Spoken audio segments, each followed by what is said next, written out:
বাবার দোকানটা নতুন করে রিনোভেট করছি, আর কিছুদিনের মধ্যে হয়তো বাবার দোকানটা খুলতে পারবো। আর আজকে দোকানেরই কিছু কাজ ছিল, তাই আজকে বের হয়নি। যে দোকানে যাওয়ার আগে বাইকে চেন লুপ করবার ছিল, তাই ঘরটা কোনো রকমে গুছিয়ে আজকে চেন লুপ কিনে আমি শুরু করে দিই চেন লুপটা করা।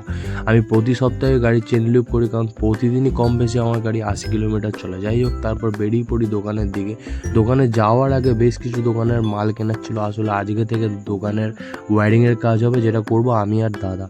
তো ওয়্যারিংয়ের মালগুলো কিনতে অনেকটাই সময় লেগে যায়, তাই কাজ শুরু করতে অনেকটা লেটই হয়ে যায়। তো আমার বাবা মারা যায় তখন আমার বয়স 9 মাস, আর আমার দাদার বয়স তখন 12 বছর। তো দাদার কাছে বাবার কম বেশি কিছু স্মৃতি আছে, বাট আমার কাছে নেই।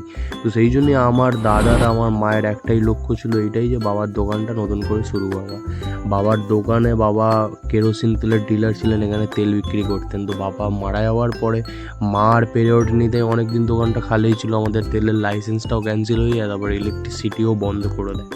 তো এখন দোকান খোলা মানে নতুন করে দোকান আবার তৈরি করা। তো আজকে সকাল থেকে রাত 11টা অবধি কাজ করেও খেটেও এখনও অবধি ওয়্যারিংয়ের কাজ শেষ হয়নি। তো আরও বেশ কিছু কাজ বাকি আছে, যেটা কাল হবে। তো দেখা হচ্ছে তোমাদের সাথে পরের একটা ভিডিওতে।